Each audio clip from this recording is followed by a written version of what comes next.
Welcome to Cafe Olay on Tuesday. I'm your host, Dr. PGB Hudson from Flying on Broken Wings Thursday Sidebar. In my last segment on missing children in the United States, I shared 9 important tips for parents and guardians to consider in order to at least try to avoid the possibility of abduction of their children.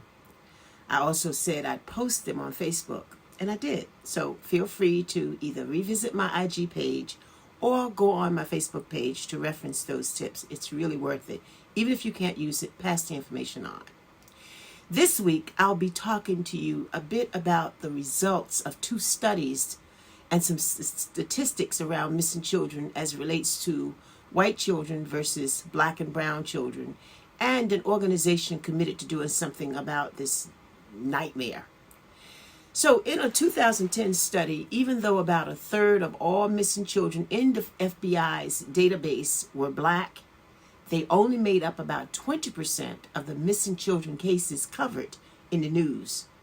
Now in 2015, a study was done on black children, and it accounted for about 35% of missing children cases in the FBI's database, but amounted to only 7% of media references. So the statistics around child abduction or kidnapping are astounding. In fact, according to the National Center for Missing and Exploited Children, it has been estimated that 1 in 7 runaways are likely victims of sex trafficking.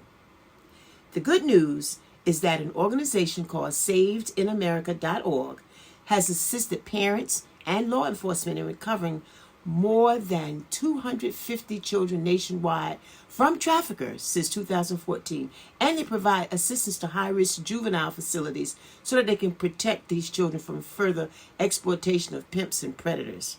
Now, this number might seem small, but 250 families are breathing a sigh of relief, I'm sure. SavedInAmerica.org has a model which consists of 3 pillars. Number 1, they never charge parents or guardians to find their children. Number 2, they do the work voluntarily. And number 3, they only use former special operators and retired or current police detectives who've become licensed and insured private investigators. So thank goodness for organizations such as SavedInAmerica.org. But there is more help out there. And next week, which will be my final week sharing with you about our children, I'll provide some other resources, as well as taking a cursory look at human trafficking, which is also another reason so many of our children go missing. Well, again, I thank you for hanging in there with me. This information is important information. I hope you never have to use it, but I will see you next week. Until then, keep flying on your own wings.